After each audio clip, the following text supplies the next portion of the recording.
online and on the go. This is Valley News Live at 10. A new law in North Dakota is trying to combat what's being called an underage drinking problem. We'll get to what that means for you a little later in the newscast. But first, we're tracking severe weather that's moving through our region right now. Let's check in with Hutch for the very latest. Hutch?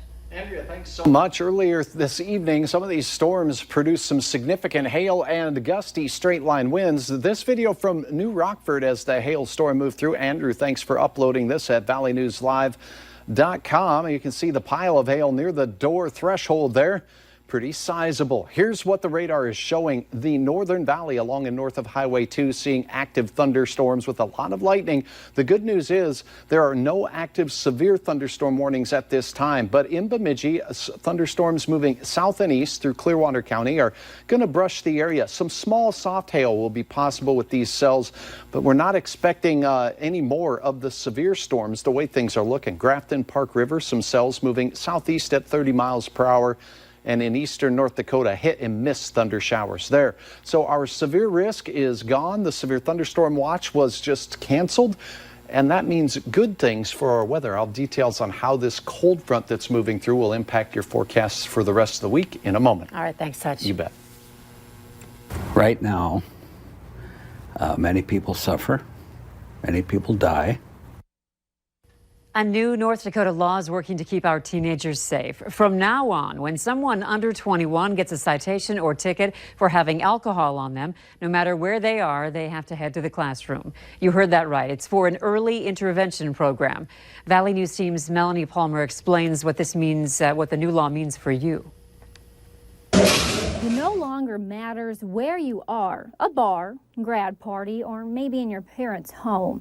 A new North Dakota law is cracking down on underage drinking. For persons who receive a ticket, a violation for the use of alcohol, they are now referred and required to take this class. State Senator Tim Mathern tells us it's an 8-hour-long evidence-based course that aims to teach instead of punish. And he tells us, other than teaching teens the dangers of alcohol, it could also end up saving the state a lot of money. We waste $160 million per year that relates to underage alcohol use. It's an issue that health professionals say is hitting North Dakotans especially hard. In the state of North Dakota, I mean, is it a problem here? It definitely is a problem here, absolutely. Underage drinking is a problem, adult binge drinking is a problem. Pretty much, any problem that you can associate with alcohol is a problem here. But people like Robin Licky-Sal are working to change that. She's a substance abuse prevention coordinator with FargoCast Public Health. She also will be helping with these new courses. And while she tells us this latest law is a step in the right direction, she says getting to this point has been an uphill battle. We just have not been able to implement here because they're the culture of drinking here is so strong. Licky-Sal tells us getting support for these laws in the past has been tricky. And it's something Senator Mathern has seen firsthand. In addition to being a state senator, he's also a health professional with Prairie St. John's. There's an assumption that, just kids will be kids, or this really isn't that bad. All of those are really just been found not to be accurate. And that's something that will be specifically dealt with in these courses. As for Licky-Sal, she tells us she is eager to hear feedback from you when the classes begin next month. In Fargo, Melanie Palmer, Valley News Live. Senator Mathern also tells us research shows people who start drinking before the age of 15 are 4 times more likely to suffer from an alcohol use disorder at some point in their lives. That's compared to people who wait until they're 21. Bail has been set at $1 million for the man accused of killing a woman and setting the house she was in on fire in North Dakota.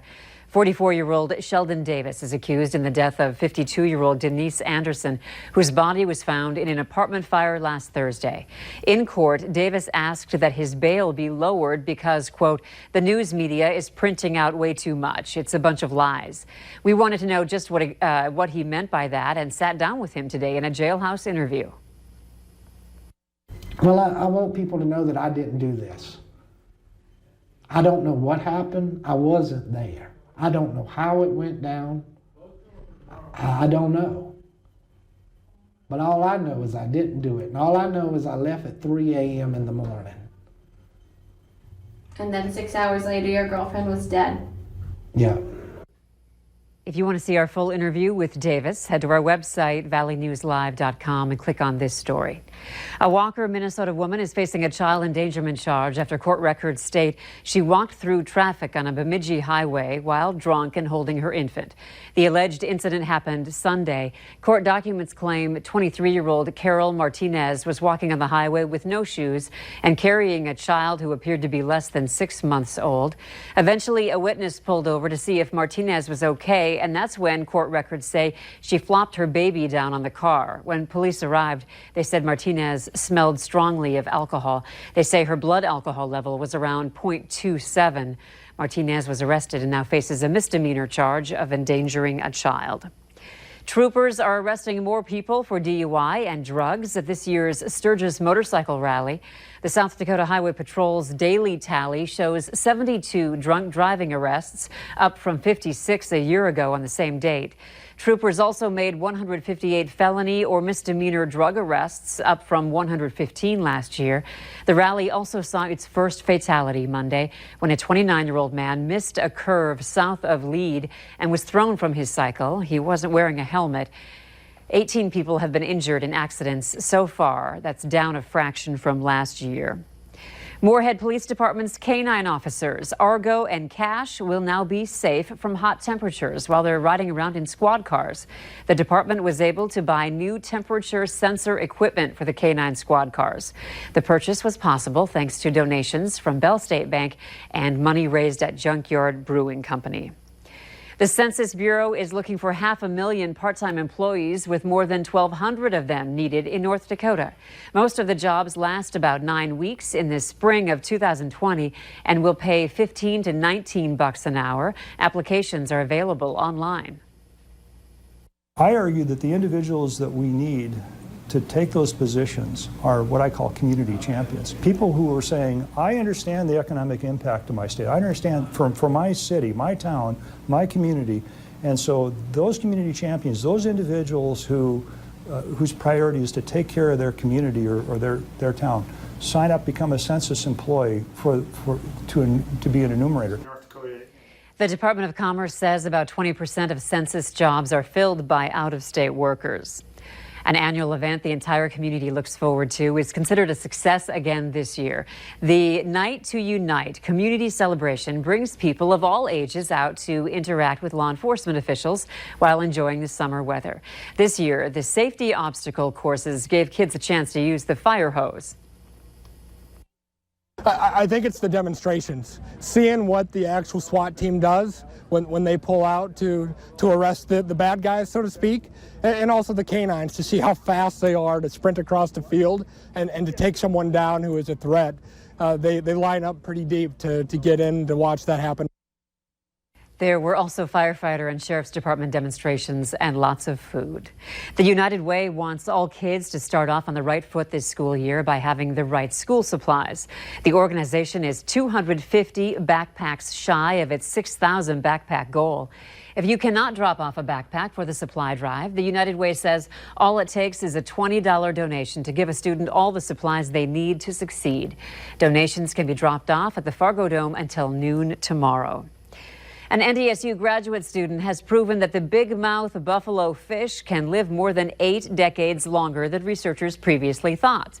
Alec Lackman began working on the study in 2016. He began documenting populations of fish that were more than 80 years old. Lackman made the catch of a lifetime when he uncovered a 112-year-old big mouth buffalo fish, the oldest ever recorded. We had a hunch that they'd be a little bit older than 26, like the previous maximum age, but we did not expect it to be of this magnitude. Lackman says his discovery can be beneficial in the future by helping to determine ages of fish in a new way. His record-breaking fish story has also been published in a National Geographic article. Valley News Live 10 at 10 continues with no wait weather. All right, heading into the overnight, we still have a thunderstorm. Some newly developed storms here in northeast North Dakota now making their way to the southeast. Still some thunder and lightning out there, but the good news is the risk of severe Thunderstorms and those which produce hail over an inch in diameter and wind gusts upwards of 60 miles per hour. That risk has diminished significantly. If you're in Bemidji or much of northwest Minnesota, that's where the majority of the activity is. As we take you in, we just have good old-fashioned rain showers moving through the Black Duck area. Into Bemidji, a hail-producing cell is heading in your direction. Most of these are moving 35 miles per hour from northwest to southeast.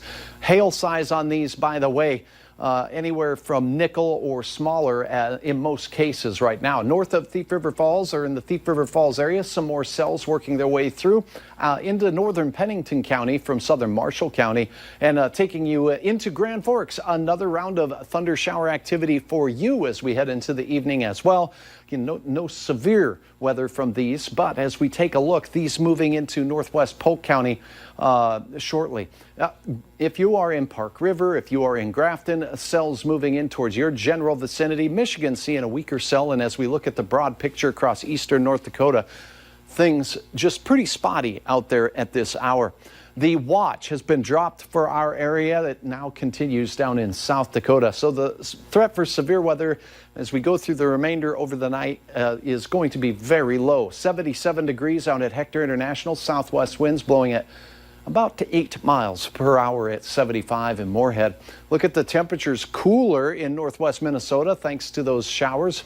Cooling things off a bit. 66 for Roseau, 70 in Grand Forks with a thunder shower now, and 70 as well in Valley City. All right, your hour-by-hour forecast shows as the cold front moves through, it will continue to kick off showers and a few rumbles of thunder. Some areas will get some pretty lofty rain totals from these, around an inch, maybe a little bit more. And then as we head through the remainder of the overnight, after about 1 o'clock in the morning or so, things should be fairly quiet.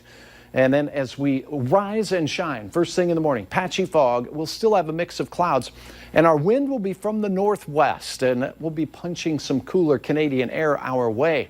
So as we go towards your lunch hour, morning temperatures in the 60s. We won't climb all that much. Look at our colors here in the yellows. Those are still 60s up north. And in fact, the wind arrows show us places that could have winds between 15 and gusting over 20 miles per hour at times.